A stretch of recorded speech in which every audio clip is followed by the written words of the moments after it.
زمزم کے خواص پر آ کر سائنس کے تمام معلوم قوانین دم توڑ جاتے ہیں، یہ اسلام کی سچائی ثابت کرنے کے لیے ایک زندہ جاوید معجزے سے کم نہیں۔ رہا سوال ان لوگوں کا کہ جنہوں نے اس آنکھوں دیکھی سچائی کو نہ ماننے کا تہیہ کر رکھا ہے، تو انہیں راہ راست پر لانے کا ذمہ تو اللہ تعالیٰ نے بھی نہیں لیا، بھلا پھر ہماری اور آپ کی باتیں ان پر کیا اثر کریں گی؟ دوستو، اسلامی تاریخ کا مطالعہ ہمیں بتاتا ہے کہ چاہے زمزم یعنی آب زمزم کا کنواں حضرت ابراہیم علیہ السلام اور حضرت ہاجرہ کے شیرخوار بیٹے کی پیاس بجھانے کے واسطے لگ بھگ 4000 سال قبل معجزانہ طور پر رب کریم نے مکہ مکرمہ کے پتھریلے اور چٹیل صحرا میں جاری کیا، جو آج تک جاری و ساری ہے۔ حضرت ابراہیم علیہ السلام کو اللہ پاک نے بہت ساری آزمائشوں میں ڈالا، مگر حضرت ابراہیم ہر آزمائش میں صبر و استقامت کا پہاڑ بن کر پورا اترے۔ حضرت ابراہیم علیہ السلام کو اللہ نے حضرت اسماعیل عطا کیے، اور پھر اللہ پاک نے اپنے محبوب کو حکم دیا کہ حضرت اسماعیل اور ان کی والدہ حضرت ہاجرہ کو عرب کی بیاب و گیا اور پتھریلی زمین پر تنہا چھوڑ آئیں۔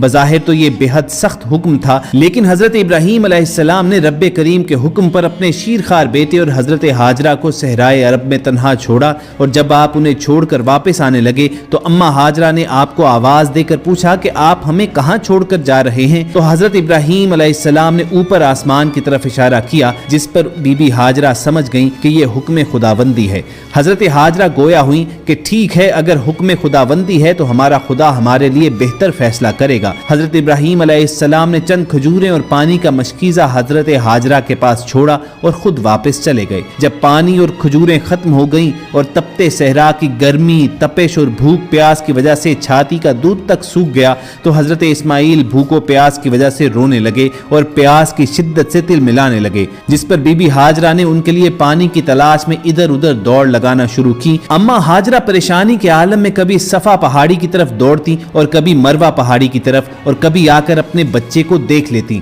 پھر دوبارہ کبھی صفا کے اوپر پانی کی تلاش میں ادھر ادھر دوڑتی اور کبھی مروہ کا رخ کرتی۔ اسی طرح انہوں نے دونوں پہاڑیوں پر 7 چکر لگائے۔ بھوک اور پیاس کے عالم میں حضرت اسماعیل علیہ السلام روتے روتے زمین پر اپنی ایڑیاں رگڑنے لگے، اور جس جگہ وہ ایڑیاں رگڑ رہے تھے رب تعالیٰ کے حکم سے وہاں